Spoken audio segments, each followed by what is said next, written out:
Voidable contract का concept contract law में बहुत इंपॉर्टेंट है। सबसे पहले ये समझ लेते हैं कि वॉइडेबल कॉन्ट्रैक्ट इनवैलिड या डेड कॉन्ट्रैक्ट नहीं होता। लॉ के अकॉर्डिंग ये एक वैलिड कॉन्ट्रैक्ट होता है। बस फर्क सिर्फ इतना होता है कि इस कॉन्ट्रैक्ट का फ्यूचर इनोसेंट पार्टी के ऑप्शन पर डिपेंड करता है। जब तक इनोसेंट पार्टी चाहे कॉन्ट्रैक्ट वैलिड रहता है, और जिस मोमेंट वो पार्टी डिसाइड कर दे कि कॉन्ट्रैक्ट को एंड करना है, वहीं से ये कॉन्ट्रैक्ट वॉइड अग्रीमेंट बन जाता है। इसलिए इन्हें वॉइडेबल कहा जाता है, because they can be made void at the option of one party. अब वॉइडेबल कॉन्ट्रैक्ट्स दो तरीके के होते हैं।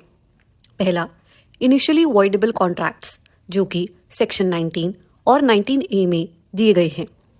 इनिशियली वॉइडेबल का सिंपल मतलब है कि कॉन्ट्रैक्ट शुरू से ही वॉइडेबल होता है, क्योंकि जिस कंसेंट पर कॉन्ट्रैक्ट बेस्ड है वो कंसेंट फ्री, जेन्युइन और वॉलंटरी नहीं है।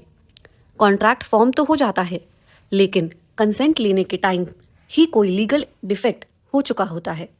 इस वजह से ये कॉन्ट्रैक्ट स्टार्टिंग से ही वॉइडेबल कैटेगरी में आ जाता है। सेक्शन 19 कहता है कि अगर कंसेंट कोरिजन, फ्रॉड या मिस रिप्रेजेंटेशन से लिया गया हो तो कॉन्ट्रैक्ट इनिशियली वॉइडेबल होता है। सेक्शन 19A कहता है कि अगर कंसेंट अनड्यू इन्फ्लुएंस के प्रेशर में दी गई हो तो कॉन्ट्रैक्ट भी बिगिनिंग से वॉइडेबल माना जाएगा।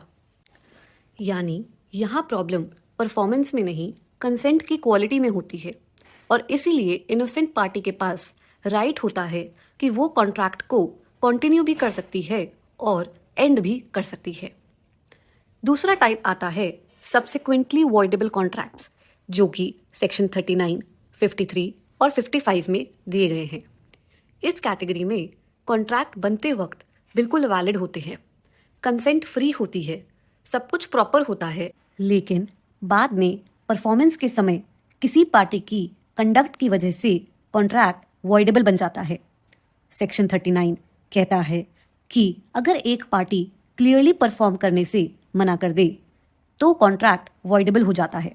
सेक्शन 53 बताता है कि अगर एक पार्टी ऐसा एक्ट करे जिससे दूसरी पार्टी अपना पार्ट परफॉर्म ही ना कर सके तो कॉन्ट्रैक्ट वॉइडेबल हो जाता है। सेक्शन 55 कहता है कि जब टाइम एसेंशियल हो और पार्टी टाइम पर परफॉर्म ना करे तब कॉन्ट्रैक्ट सब्सिक्वेंटली वॉइडेबल हो जाता है।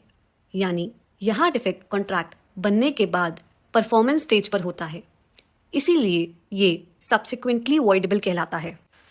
फिर आता है सेक्शन 64, जो बात करता है इफेक्ट ऑफ रिसेशन की। जैसे ही इनोसेंट पार्टी कॉन्ट्रैक्ट को रिसाइन करती है, सेक्शन 64 अप्लाई हो जाता है। इसके तहत जो बेनिफिट उसने कॉन्ट्रैक्ट से लिया है वो वापस करना पड़ता है। दूसरी पार्टी को अब अपना पार्ट परफॉर्म नहीं करना होता और इनोसेंट पार्टी को रेस्टिट्यूशन मिलता है, ताकि उसे वापस उसी पोजीशन में लाया जा सके जिसमें वो कॉन्ट्रैक्ट बनने से पहले थी। फाइनल पॉइंट ये समझ लीजिए, वॉइडेबल कॉन्ट्रैक्ट वैलिड होता है, एनफोर्सिएबल होता है, पर कॉन्ट्रैक्ट को कंटिन्यू या एंड करने का पूरा अधिकार इनोसेंट पार्टी के हाथ में होता है। अगर डिफेक्ट कंसेंट में हो तो वो इनिशियली वॉइडेबल कहलाती है, और अगर डिफेक्ट परफॉर्मेंस के दौरान हो तो कहते हैं उसे सब्सिक्वेंटली वॉइडेबल।